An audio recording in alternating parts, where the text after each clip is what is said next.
अगर आप हमारी मिनिस्ट्री में अपना आर्थिक योगदान देना चाहते हैं, जैसे कि दशमांश या भेंट, टाइथ और ऑफरिंग, तो आप इस क्यूआर कोड को स्कैन करके हमें अपनी पेमेंट कर सकते हैं। या फिर आप 7303643550 पर हमें पेमेंट कर सकते हैं। बुनियादी मसीही सच्चाइयाँ सीरीज की पिछली क्लास में मैंने आपको बताया था कि उद्धार ना हो सकने के 8 कारणों के विषय में हम चर्चा करेंगे। तो उस क्लास में हमने पहला कारण बताया था। आज की क्लास में हम दूसरे और तीसरे कारण के विषय में बात करेंगे, जिसका शीर्षक है परमेश्वर हमारे सभी पाप क्षमा कर देता है, भूतकाल, वर्तमान काल और भविष्य काल के। उद्धार के समय परमेश्वर हमारे सभी पापों को क्षमा कर देता है, past, present and future. Bible सिखाती है कि जब कोई व्यक्ति उद्धार के लिए यीशु मसीह पर विश्वास करता है तो उसके सभी पाप अर्थात बीते हुए, वर्तमान यानी प्रेजेंट और आने वाले यानी भविष्य सब माफ कर दिए जाते हैं। याद रखिए, जब यीशु मसीह ने लगभग 2025 साल पहले संसार के पापों के लिए क्रूस पर प्राण दिए थे, तो आपके सारे पाप उस समय भविष्य में थे। आप तो पैदा भी नहीं हुए थे ना। तो उसके बलिदान में ये सामर्थ था कि वह भविष्य के पाप जो अभी हुए भी नहीं है वो भी क्षमा हो जाए। उस पूरे अकाउंट को उसने एक साथ लिया हुआ है, हर उस विश्वासी के जो 2000 साल बाद आएगा या उससे भी बाद में आएगा। तो हम सब तो तकरीबन 2000 साल बाद जन्मे हैं, और हमारे जो पाप उसके बाद हुए जीवन में, उन सब का दंड भी उसने भुगत लिया था। तो मतलब क्या हुआ कि उसके क्रूस में, उसके बलिदान में वो सामर्थ था कि वो भविष्य के सारे पाप भी क्षमा कर सकें। कौन से पाप? जो भी हम करेंगे। तो जो लोग ये कहते हैं कि नहीं, उसने आपके आज के पाप तो क्षमा कर दिए लेकिन भविष्य के थोड़ी ना क्षमा होंगे, आज आपका उद्धार हो गया, भविष्य के नहीं हुआ, तो उसको बोलिए भाई भविष्य के तो यीशु ने पहले ही कर दिए थे। जो आज आप कह रहे हो हमारे वर्तमान पाप, वो भी तो यीशु के समय में तो वो भविष्य था। तो जब वो पाप उसने उस समय क्रूस पे क्षमा कर दिए, जब जिसको मैंने स्वीकारा आज है, तो फिर उससे आगे के जो पाप हैं 10 20 50 साल के जीवन का, वो क्यों नहीं क्षमा मिलेंगे? वो तो पहले ही क्षमा हो चुके हैं। तो वो गलत डॉक्ट्रिन, जो लीगलिस्टिक डॉक्ट्रिन्स होती हैं, जो व्यवस्थावादी किस्म के लोग होते हैं, वो नियम कानून बना बना के जो पकड़ के जकड़ के रखना चाहते हैं मसीहियों को, वो लोग बोलेंगे नहीं नहीं भाई इतना आसान थोड़ी है, अब आपको ऐसे जीना पड़ेगा, अब आपको ये करना पड़ेगा, अब आपको ऐसे पवित्रता में चलना पड़ेगा, पाप नहीं करेंगे, ये नहीं पहनेंगे, वो नहीं खाएंगे। ये सब बोल के बहुत सारे नियम बना के आपको कंफ्यूज करेंगे। लेकिन परमेश्वर ने बाइबल में ऐसा कुछ भी नहीं किया है। बहुत स्पष्ट रूप से उसने सब कुछ लिखा है कि सारे पाप क्षमा हो जाते हैं। तो 2000 साल पहले हमारे पाप भविष्य में थे, लेकिन फिर भी उसने उन सब पापों को अपने ऊपर ले लिया था। परमेश्वर ना सिर्फ हमारे पापों को क्षमा करता है, बल्कि वह हमारे पापों का सारा ऋण यानी डेट भी रद्द कर देता है, और ये वादा करता है कि वह उन्हें कभी याद नहीं करेगा।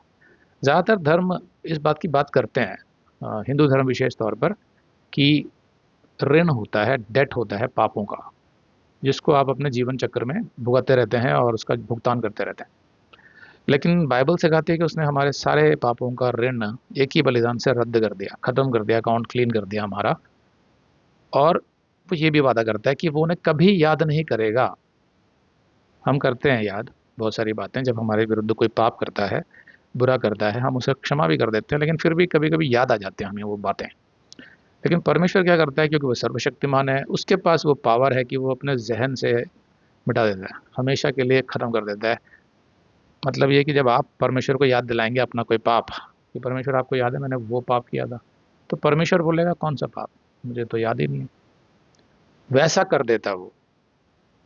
तो कितनी सुंदर बात है ये, देखिए कि मतलब कितनी ईमानदारी से परमेश्वर कह रहा है मैंने तुम्हारा अकाउंट ही क्लीन कर दिया, हाँ तुम्हारा सारा ऋण चुका दिया मैंने, कोई पाप नहीं है तुम्हारे खाते में। तो ठीक है कि इसके बाद जो दूसरे सवाल उठते हैं कि फिर क्या, मनुष्य जब पाप करेगा तो क्या होगा उद्धार के बाद, उन सब सवालों के जवाब हमने वीडियोस में दिए हैं और इस सीरीज में भी देंगे। देखिए बाइबल क्या कहती है, प्रेरितों का 10:43। अगर आप ये संदेश पूरा देखना चाहते हैं तो आप इसे हमारे वेबसाइट hindibiblesstudy.com पर देख सकते हैं। ये वीडियो हमारे दिसंबर के वीडियोस में अपलोड किया हुआ है, तो जिनके पैकेज में भी दिसंबर का महीना शामिल है, उनको ये वीडियो उनके माय अकाउंट में दिसंबर के वीडियोस में मिल जाएगा। अगर आप हमारे वीडियो फोन पर देख रहे हैं तो अच्छी स्पीड के लिए कृपया गूगल क्रोम या मोजिला फायरफॉक्स ब्राउजर इस्तेमाल करें। तो इनको डाउनलोड करने के लिए आप प्ले स्टोर में जाएं और ऊपर गूगल क्रोम टाइप करें, फिर आप गूगल क्रोम ब्राउज़र पर क्लिक करें और उसे इंस्टॉल करें। ये एकदम फ्री है। इसी तरह आप मोज़िला फायरफॉक्स टाइप करें, फिर आप मोज़िला फायरफॉक्स ब्राउज़र पर क्लिक करें और उसे इंस्टॉल करें। ये भी एकदम फ्री है। इसके बाद आप गूगल क्रोम ब्राउज़र को क्लिक करके उसे खोलें और उसमें hindibiblesteady.com टाइप करें, मतलब पूरा hindibiblesteady.com एक साथ बिना किसी गैप के। तब हमारा वेबसाइट गूगल क्रोम में खुल जाएगा और आपके वीडियोस अच्छे से चलेंगे। इसी तरह आप मोज़िला फायरफॉक्स ब्राउज़र भी क्लिक कर सकते हैं और उसमें भी बिना गैप के hindibiblesteady.com टाइप कर सकते हैं। उसमें भी हमारे वीडियोस बिल्कुल आराम से चलेंगे। इसके अलावा अगर आप चाहें तो बेहतर स्पीड के लिए आप वीडियो के नीचे बने प्ले बार पर सेटिंग्स का चिन्ह दबाकर 240p 240p सेलेक्ट कर सकते हैं, जिससे आपका बहुत ही कम डेटा खर्च होगा। 240 सेलेक्ट करने के बाद आप वीडियो के बाहर कहीं भी क्लिक कर दीजिए, फिर वीडियो को पीछे ले जाकर शुरू से देखिए।